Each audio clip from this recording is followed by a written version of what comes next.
ہر دل سے ہو رشتہ رحم کا۔ گویا کہ بنیادی طور پر دو ہی تعلق ہیں، یا ضرورت کا تعلق اور یا محبت کا تعلق۔ اور ضرورت کو اللہ تبارک و تعالی نے انسان کی طبیعت کے تابع رکھا ہے، انسان اپنی طبی تقاضے کے تحت اپنی ضرورتیں پوری کرتا ہے۔ اور محبت کے تعلق کو اللہ تبارک و تعالی نے انسان کی مشیت کے تابع رکھا ہے، انسان اپنے منشا اور اختیار کے تحت ان چیزوں کی طرف قدم بڑھاتا ہے۔ تو گویا کہ ان تعلقات کی بنیاد پر انسان دنیا کے اندر زندگی گزارتا ہے۔ چنانچہ دنیا اور دنیا کی چیزوں کے ساتھ جو ضرورت کا تعلق اللہ تبارک و تعالی نے قائم کر رکھا ہے، اور یہ عجیب بات یہ ہے، بلکہ اللہ تبارک و تعالی کی لطف و عنایت ہے کہ دنیا اور دنیا کی چیزوں کے ساتھ اللہ تبارک و تعالی نے ضرورت کا تعلق قائم رکھا، اس لیے کہ ضرورت انسان کی طبیعت اور فطرت کا تقاضا ہے۔ اور آپ جانتے ہیں کہ طبیعت اور فطرت ختم نہیں ہو سکتی۔ جب فطرت اور طبیعت قائم رہتی ہے تو ضرورت کا وہ تعلق بھی قائم رہتا ہے۔ جب ضرورت کا وہ تعلق قائم رہتا ہے تو انسان اپنی ضروریات کو اس طبیعت کے تقاضے کے تحت پورا کرنے پر مجبور ہوتا ہے۔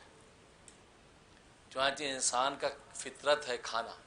انسان کی فطرت ہے پینا،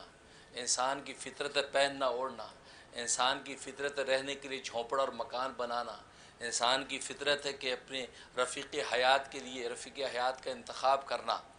تو گویا کہ یہ انسان کے فطری تقاضے ہیں، یہ فطری تقاضے انسان سے الگ نہیں ہو سکتے۔ یہاں تک کہ انسان اگر خود چاہے بھی کہ میں ان سے الگ ہو جاؤں تو اس کی چونکہ طبیعت کا تقاضا ہے، انسان اپنی طبیعت کے خلاف نہیں کر سکتا۔ وہ نہ بھی چاہے کہ میں نہ کھاؤں تو بھی اس کو کھانا پڑتا ہے، وہ بھی نہ بھی چاہے کہ نہ پیوں تو اس کو پینا پڑتا ہے، وہ بھی نہ بھی چاہے کہ نہ پہنوں تو اس کو پہننا پڑتا ہے، نہ چاہے کہ رہنے کے لیے جھونپڑا مکان بناؤ تو اس کو بنانا پڑتا ہے، نہ بھی چاہے کہ رفیق حیات کا انتخاب نہ کرو تو اس کو کرنا پڑتا ہے۔ تو گویا کہ ایک معتدل و متوازن انسان ان تمام چیزوں سے نفع اٹھانے پر مجبور ہے۔ گویا کہ کھانا انسان کی فطرت دنیا کی مشاغل کی وجہ سے ہو سکتا ہے کہ وہ نہ کھانا چاہے لیکن اس کو کھانا پڑتا ہے،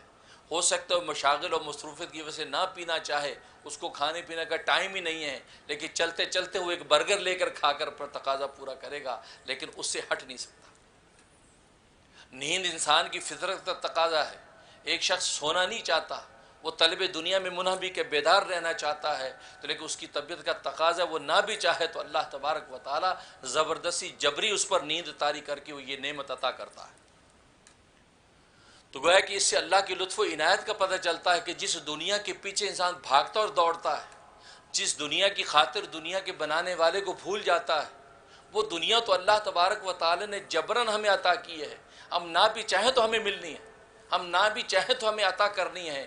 اللہ نے ہمیں مجبور کر رکھا ہے، ہمیں وہ دنیا عطا کی جائے گی، اس لیے اللہ تبارک و تعالی نے نوشتہ تقدیر کے اندر ہماری دنیا متعین کر دی ہے۔ بلکہ جس وقت ماں کے